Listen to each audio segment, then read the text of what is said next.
আসসালামু আলাইকুম সবাইকে অনেক অনেক ভালোবাসা জানিয়ে আমার আজকের রেসিপিটি শুরু করছি। তো যে কোনো চাইনিজ আইটেম অথবা স্ন্যাক্স তৈরির ক্ষেত্রে সয়া সস কিন্তু অপরিহার্য। তো খুব ইজিলি ঘরেই সয়া সস তৈরি করে নেওয়া যায়। তো আশা করছি রেসিপিটি সবার কাছে ভালো লাগবে। তাহলে চলুন চলে যাচ্ছি তৈরি করতে।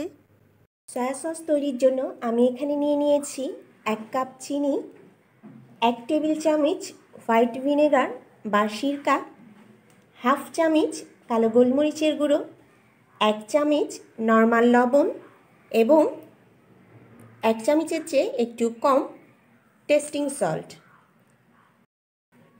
আমাদের স্বাস্থ্যের জন্য টেস্টিং সল্টটা তেমন একটা উপকারী না বলে আমরা অনেকেই এটা খেতে চাই না।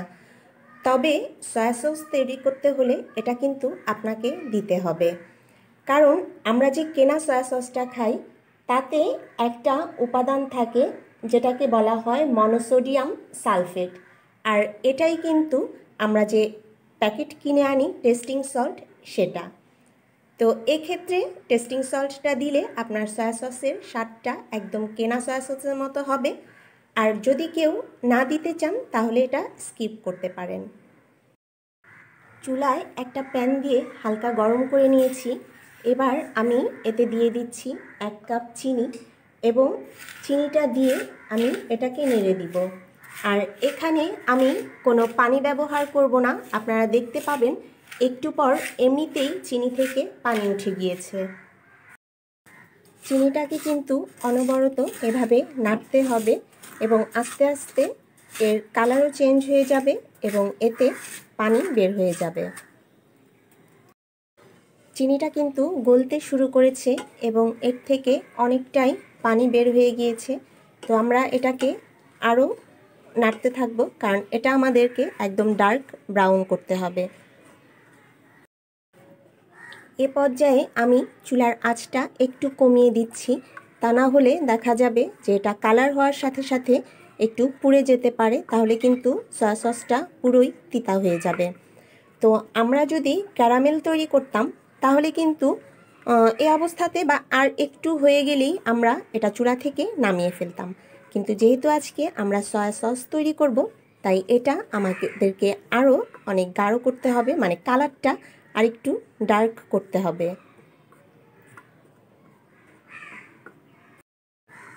ক্যারামেলটা পুড়ে যেন এতে ধোঁয়া বের হয়ে না যায়, সেক্ষেত্রে আপনারা একটু লক্ষ্য রাখবেন।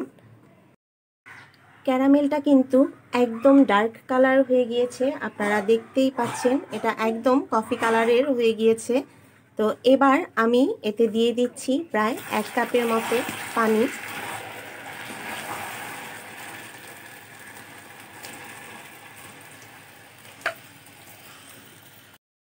পানিটা দেওয়ার পর চিনিটা একটু জমাট বেঁধে যায়, তবে এতে চিন্তার কোনো কারণ নেই। এটা যখন আবার চুলায় দেওয়া হবে তখন দেখা যাবে যে চিনিটা গলে গিয়েছে।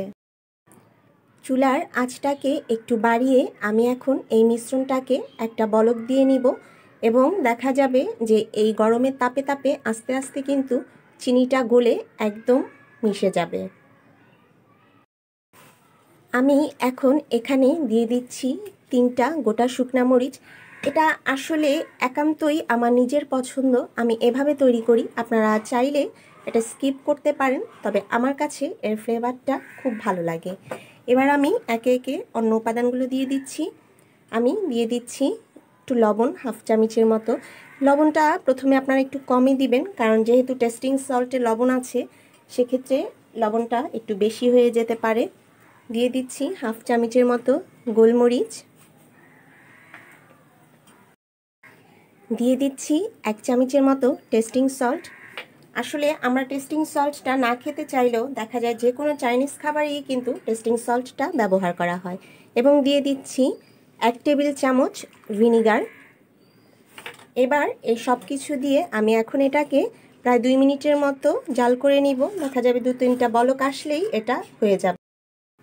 3-4টা বলক আসার পর আমি এখন এটাকে চুলা থেকে নামিয়ে ফেলবো, কারণ বেশিক্ষণ জাল করলে এটা দেখা যাবে একটু তিতা হয়ে যেতে পারে। একটু ঠান্ডা হওয়ার পর এখন আমি একটা স্ট্রেনারের সাহায্যে এটাকে ছেঁকে নিচ্ছি।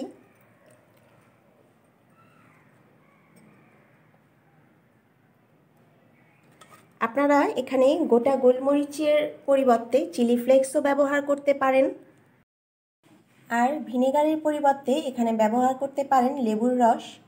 আমি এখন একটু আপনাদেরকে এটা তুলে দেখাচ্ছি যে আমার সসটা কেমন হয়েছে। আপনারা একটি বোতলে ভরে এটাকে সংরক্ষণ করে রাখতে পারেন। চাইলে এটাকে ফ্রিজে রেখে আপনারা প্রায় 1 মাসের মতো ব্যবহার করতে পারবেন।